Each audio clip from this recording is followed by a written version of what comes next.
بۆ کابینەی نوێ هەروەکو کابینەکانی پێشوو نایتوانیوە مافە سەرەتایەکانی هاوڵاتیان دابین بکات هەر لە ئاو هەر لە کارەبا هەر لە کەرتی تەندروستی هەتا ئێستا شەلە لە ڕاستی گۆڕینی کابینەکان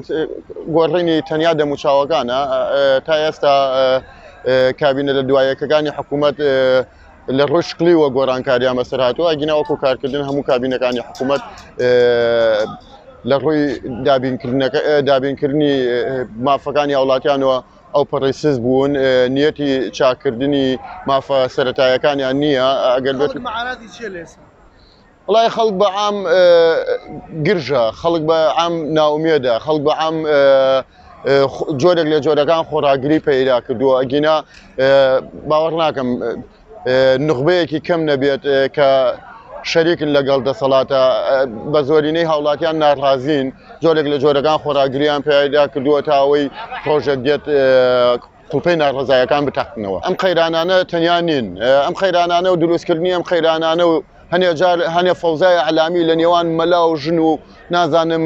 تەقەکردن لە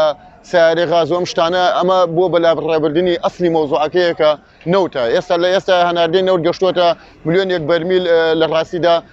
کوێی فراکسیۆنەکانی نێو پەرلەمان ئەبینی بێدەنگن جۆرێک لە جۆرەکان هەستەکەی ڕێکەوتنێکی ژێربەژێر شەراکەتێکی ژێربەژێر لە نێوان کۆی لایەنە سیاسیەکانی هەرێمی کوردستانە هەبێت بۆیە تا ئێستا لە سەرەتای ساڵی 2010 کەس باسی داهاتی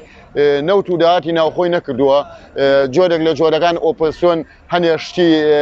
شکلی باسەکات دەست نابا بۆ ناوەڕۆکی بابەتەکان نمونەیانی خزمەتکردنی ڕێگاوبانەکانی هەرێم کوردستانە ئەمە لە